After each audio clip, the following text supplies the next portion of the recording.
Hello friends, it's Lisa and welcome to my bullet journal setup for November. I'm really excited about this month's theme. I feel like I say that every month, but this month it's really true because I'm doing a bookish theme. I have done some bookish themes before in my journal, but I just love books, so I decided to do it again.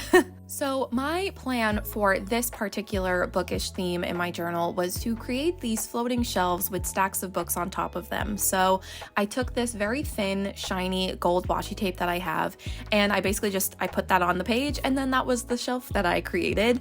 And then I stacked some books on top of that. So some I just drew myself. I drew them kind of in different directions so you could see sometimes the pages or like the bottom of the book, so some of the pages, but also you could still kind of see the spine, or sometimes you were just seeing the spine. I kind of wanted to create some interest there. I also decided to cut out some washi tape patterns in the shape of a book spine just to create a little bit more interest, just to make it a little bit more interesting than just like solid colors stacked on top of each other. And I also used my Archer and Olive acrylograph pens to create more details on top of the books. So just little tiny details that you'll see on the spines. And then of course for this title page I wrote November on the bottom of it. I also created some little stars, used the gold pen to create some other like sparkles across the page. But yeah, it is like pretty simple. Again, cutting out the washi tape is a little bit of an extra step that I always like to create for myself. I like to make something very simple a little bit more complicated, but I do think that it looks really cool and has a bit of interest with different, patterns on the spines. So that was the main title page for the month, but now we've moved on to my calendar spread. So I start off just by creating all of the boxes for the days of the month. And once I have all of the boxes, I also go in and number the days of the month as well. I, of course, write November up at the top as well, and I also created that box over on the right side of the calendar just to have a place to write down any notes from the month, significant dates, events, anything that might be happening the next month, so I can reference that when creating next month's setup.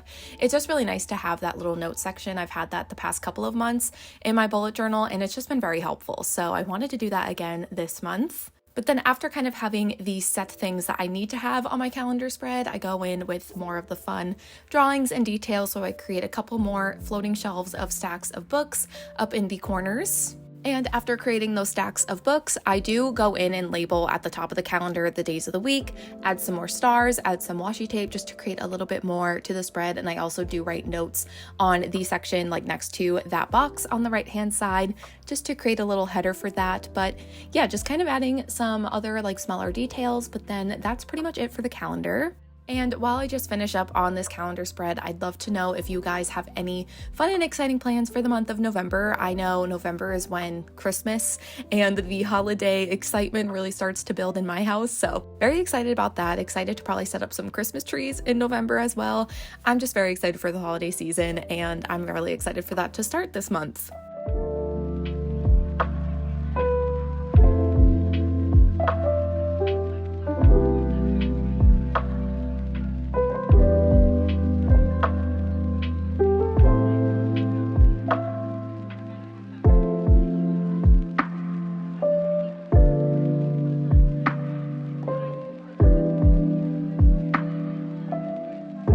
Alright, now moving on to the next spreads. The first one I'm going to be working on the left-hand side is going to be my habit tracker. So for the header, I wanted to create a floating shelf going across the entire top, and then I write habit tracker in between the different stacks of books. But I also wanted across the whole page to have some more floating shelves with books on them. So I spaced out the actual habit trackers for each habit that I'm tracking this month, kind of scattered them across the page, not really super organized, but in the empty spaces around them, I created more floating shelves with some books on them.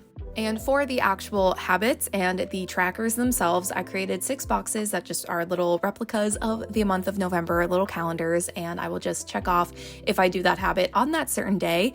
And then I also, created the book stacks around them. And I just really, really want to have my books in my room look like this. I want to be surrounded by floating shelves of books. I probably should get some in my bedroom because I just love the way that this looks in my bullet journal, and I love it when other people actually have floating shelves. So I need to actually do this. But anyway, back to the actual habit tracker spread. Once I actually create the habits and like areas to track them and all of the books and the shelves, I add some stars and just like those little details again, just to create a little bit of something in the empty space. But yeah, that was pretty much my habit tracker spread. I feel like this is not a difficult theme, but it is just a little bit more time consuming drawing the books, and especially when I use the washi tape for the spines, it does take a little bit longer. But honestly, this wasn't a theme that took me that long to set up, and if you don't use the washi tape, it would go a lot faster. And I don't know, I just feel like the washi tape adds so much, so I'm happy to spend a little bit more time on the spreads and creating it when it comes out looking the way that it does, when I'm really happy with that. So yeah, definitely not a super like difficult theme, but a little bit more time consuming.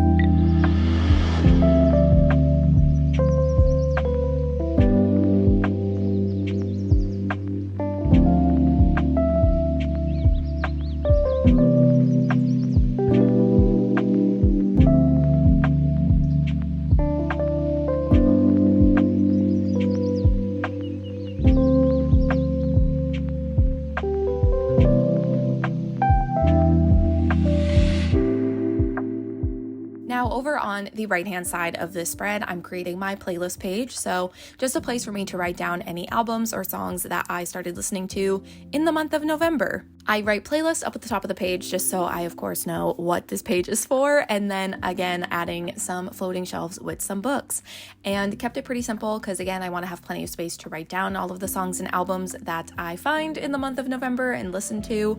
But while we finish up this spread, I thought we could talk about some of the music I was listening to in October. So first, Noah Kahan did re-release kind of songs that he had already released just on his own, but featuring people. So we have one song with Casey Musgraves, She Calls Me Back.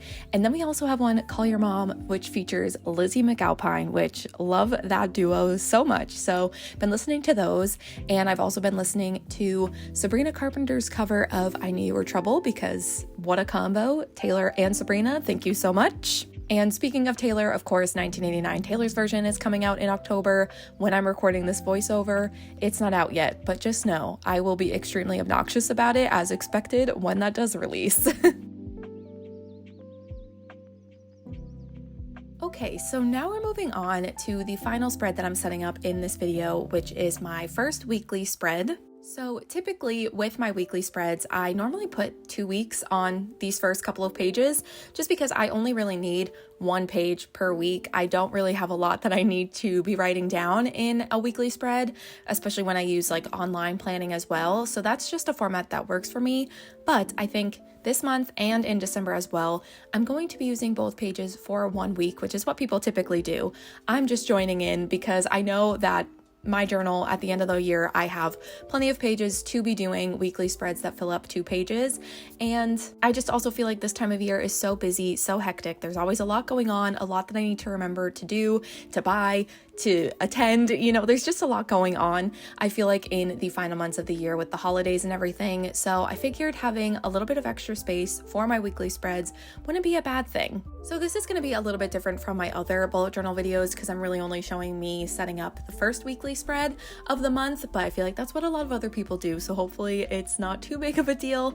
But for this first weekly spread, I am once again creating some floating shelves with the books kind of scattered across the pages. And then I also just kind of scatter the days of the week as well along the pages, kind of doing a little bit of a more messy weekly setup. But again, I'll have plenty of space to write down anything that I need to this week. And after doing the book stacks and writing the actual days of the week, so I know where to write my to-do list and everything, I felt like I still had some empty space in the spread. So I created a little calendar, a little overview of the entire month so that when I am filling out my weekly spreads, I can kind of quickly reference that instead of having to flip back to the calendar page. It's just a quick way to see what the overview of the month is when filling out my weekly spreads. And then once that's done, I also go in and create some more stars, just kind of scattered across the page, again, filling up that empty space. But pretty much that is it for my first weekly spread for the month of November.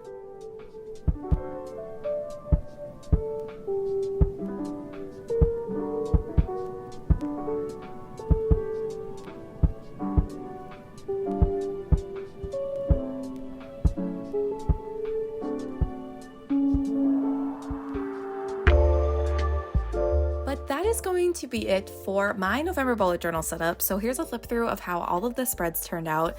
I'm really happy with this theme. I not only love the colors that I chose for the month, it's some of my favorite colors, so I love that, but also I love books. So flipping through all of the spreads this month and just seeing books everywhere just makes me very happy. But I would love to know if you have a journal yourself, what theme you decided to go with for the month of November. But that is going to be it for this month's bullet journal setup. So thank you all so much for watching, and I will see you in my next one.